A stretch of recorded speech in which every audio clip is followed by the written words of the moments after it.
What's up, genderqueer gang? This is Quinn, and this is my lovely wife, Carrie. Hello. And we are making this video, which is an open week, about top surgery, because I just had top surgery. I'll show you how flat I am. Kind of nice. Really nice. Not kinda. I went to Dr. Garamoni in South Florida, and I would highly recommend him to everyone. He's amazing. He's a rock star. And PC, quit. Sorry, my cat's tearing up the carpet. I think I'm 12 days post-op today, right? Is it 12? Mm-hmm. And still a little sore. I'm swollen and kind of swollen so much I'm kind of firm right up here, but it's all in the name of flatness, and I'll take it. We stayed at the New Beginnings Retreat in Davie, Florida. Place is awesome. It's amazing. It's phenomenal. We made some, I think, lifelong friendships with other couples. Yeah. And Bonnie and Leland, the couple that run the retreat, are equally as awesome. It was really nice to have them there. They've been through it, obviously, hundreds and hundreds of times.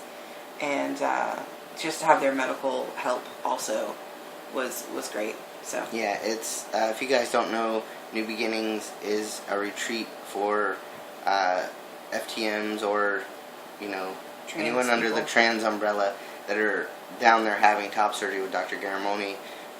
It's founded and ran by a trans man and his wife, and they're both trained nurses, and his wife is actually a pain management specialist. Right. So Leland's retired, I think.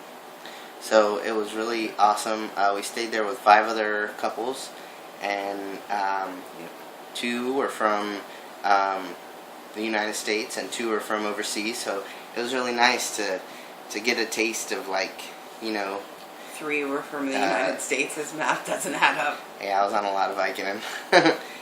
But it was nice to get a taste and a sense of life abroad, and to see our differences, even though we're really so similar. It doesn't matter where we live, because we all go through the same experiences and have the same dysphoria and want the same chest. So it was really cool. It was really cool for me to have the camaraderie of the other girls that were the partners or the wives or whatever of the guys that were going through the surgery. Because so much of the transition is around you guys, which is awesome, and it should be that way, and we should give you that opportunity and support you through that. But you transition with us. Right, absolutely. And so sometimes a lot of trans guys forget, at least what I've heard from partners and wives, is that a lot of trans guys forget that the journey is also for their partner.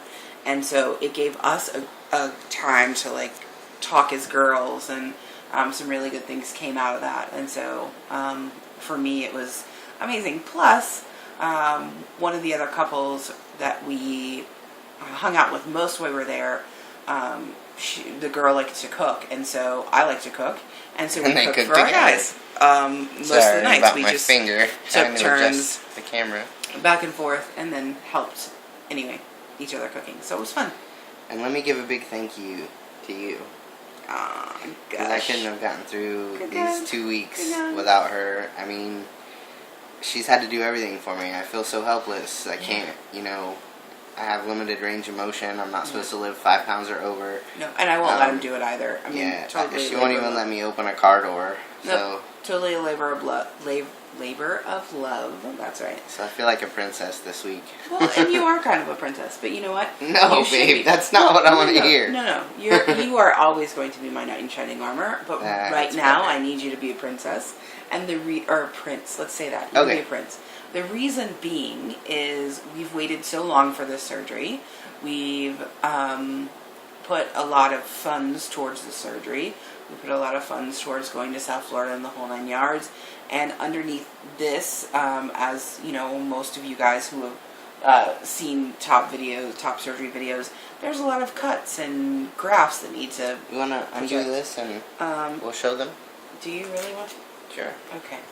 All right. So there's a lot of stuff underneath here that needs to heal and needs to be okay. And so There's a lot of layers. there is a lot of Hang layers tight. to this thing. And generally, I don't unwrap it like this. I unwrap it so it's all... She rolls it.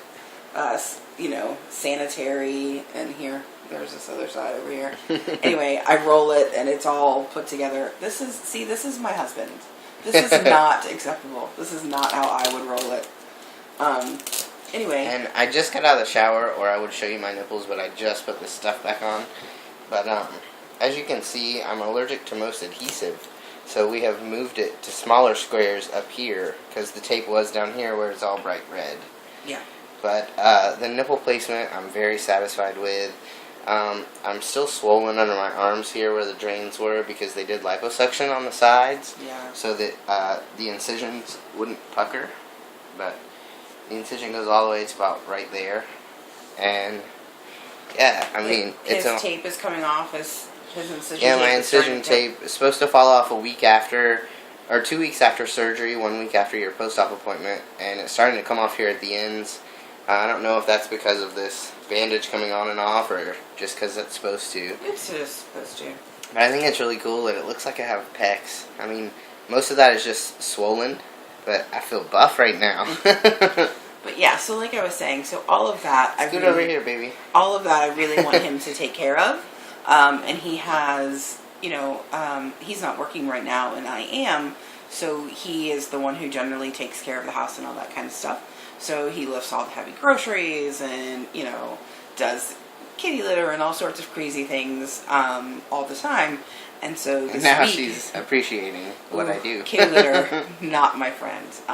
So the rule was, or not the rule, but the agreement was that when Quinn and I moved in together 150 years ago, that he came with cats, and so he had to scoop the kitty litter because I'm a princess and I won't do it because it's gross. Well, I've had to scoop kitty litter, and I still think it's gross, but... and anyway, while she was taking a nap today, I snuck and did it, even though I'm really not supposed to. He's not supposed to. Bad And you for won't me. be doing it again, right? No, I won't. See, It hurts. this right here is acceptable. That wad of crap was not. This is how Mama rolls. Anyway. Literally. But shh. Anyway, so I want to tell you guys something that is not all that commonly talked about is one of the last things that wakes up from anesthesia is your digestive system. So by the time you're able to go to the bathroom, your stomach will hurt. It'll feel like you're going to explode. So take a laxative just once. Take a laxative like the day you come out of surgery, maybe the morning after, when you're coherent. Because let me tell you, I took 2 servings of milk of magnesia and 4 cups of Smooth Moves tea, and I shit my life away. I know y'all don't want to hear that, but hey, I need to be honest. Yeah. You guys don't hear about this crap, so don't take too many laxatives. Yeah. It's not pretty. And if you can't take milk of magnesia, Smooth Moves, which is a tea that you can find in the grocery store, you can find it at Chamberlain's or Publix or anything like that. You're gonna take that away because I'm fidgeting with it. I can't see your boobs. Oh yeah, well That's look, really the reason. we're absolutely opposite here. I like the contrast. Which is hilarious. So I would, anyway, they speak for themselves. They do. They do. So you can find it at any grocery store or Whole Foods store or anything like that. And it works really well. So, but you have to give it time. Like you're supposed to drink it at night, and then in the morning you should be good to go. Don't drink a whole bunch like my husband's, and then spend the next 48 hours shitting your life away. And if you can, 2 weeks out, which is almost what I'm up to, day 12, you start to feel better. You start to feel like, hey, I can do this. Well, you shouldn't. Because, the more you reach and the more you grab for stuff and the more heavy things you lift, the worse your scars are going to look and the more chance you have of popping that incision open or, bursting a staple or a stitch or something like that. So just because you feel better doesn't mean you can run a marathon. Right. So that's why he's going to say on YouTube that he is not going to do the kitty litter again. So I have witnesses, right? I just said it. No. What did you say? Say it for me. I'm not going to. I'm not going to do the kitty litter again. Until I can. When all this stuff heals. Right. 6 to 8 weeks. That's a lot of shit that I have to scoop Total labor of love. And I can't even pick up the cats. Today, one of the cats ran across my chest when I was sitting there, and like she got 2 feet on me, and just instinct, I picked up a 12, 13-pound cat like this. Yeah, fat and like cats. I didn't know what to do with her because it shocked me, so I just held her for a minute, and then I'm like, oh shit, I'm not supposed to pick up anything over 5 pounds, so I like put her down on the side of the chair, and then I had to take everything off and make sure it was okay because I was getting like a sharp pain down here, but I think everything looks fine. Yeah. Let me give you a little close up here if I can do this without turning everything off. We also... That's pretty much what it looks like. You know, it's bruised and bloody and gross, but you know, that's what it's supposed to be. They cut you open. Yeah. You're supposed to, after top surgery, lay on your back or sit up in a chair or in a bed to sleep for 6 to 8 weeks. And Quinn is a roly-poly when he sleeps. Generally, he sleeps completely smushed up against me with the other 3/4 of the bed on the other side of him. And I also like to sleep on my stomach, so no more of that. So, upon, like the day before we came back from South Florida, I found an amazing recliner for a really, really, really, really good deal. And so let me show it to you, because it is pretty amazing. Oh, it's really dark over there. My cat's sitting in it. Oh, wow. Anyway, we bought him like a really fluffy, squishy, plush recliner. And he's so short and kind of hobbish. So he has to have help getting Hobbitish, having help getting in and out of it. But it's really turned into be a great investment. Number one, he'll have it forever. It's his man chair. But two, that way... my throne. Yes, that way it keeps... you know, his tape in place, and he's not rolling over and screaming out in the middle of the night. So it's a good deal. He'll sleep in it until he can lay otherwise. So we just wanted to tell you our top story surgery. We're running at 12 minutes now, so I guess we'll cut it short here. Yeah. But my apologies for not making videos for a few weeks, but I've been kind of down and out. Yeah. I had my shit cut off, so yeah. Here's my flat chest. One more time, let me show it off. Here's my not flat chest. Let me show it off. Thanks for watching. Hope you guys watched till the end. Alright, guys. See you next Tuesday. Bye.